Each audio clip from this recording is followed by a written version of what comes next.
నేర్చుకోకూడదు ఏమిటి అంటే ఈ కన్జ్యూమింగ్ కల్చర్ అంటారు, వినియోగ సంస్కృతి. ప్రతిదానికి ఒక వస్తువు, ఏదో చిన్న అవసరం ఇలా వేలుతో అనుకుంటే తీరిపోయేదానికి దానికి ఒక పెద్ద పుడక, దాన్ని పొడుచుకోవడం, అక్కడి నుంచి పొడిచిందని మళ్ళీ దంత వైద్యుడి దగ్గరికి వెళ్ళి ఈ ఎంత వాళ్లే కనబడుతుంది. ఎంత వీలైతే అంత సూక్ష్మంగా హాయిగా సాధారణంగా బతకడమే భారతీయ సంస్కృతి. వివేకానందుడు చెబుతాడు, నువ్వు ఎంత ఆడంబరంగా బతకాలి అనేది పాశ్చాత్య సంస్కృతి నేర్పుతుంది, ఎంత సాధారణంగా బతకాలి అనేది భారతీయ సంస్కృతి నేర్పుతుంది.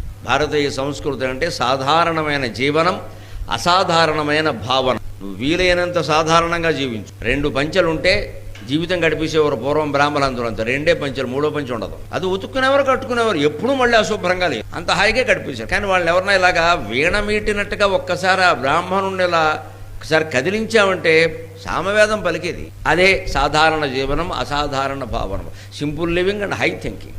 ఇంత ఈ భారతీయ సంస్కృతిని మనం కోల్పోకూడదు. పండుగలన్నీ మనకు అదే తెలియజేస్తాయి.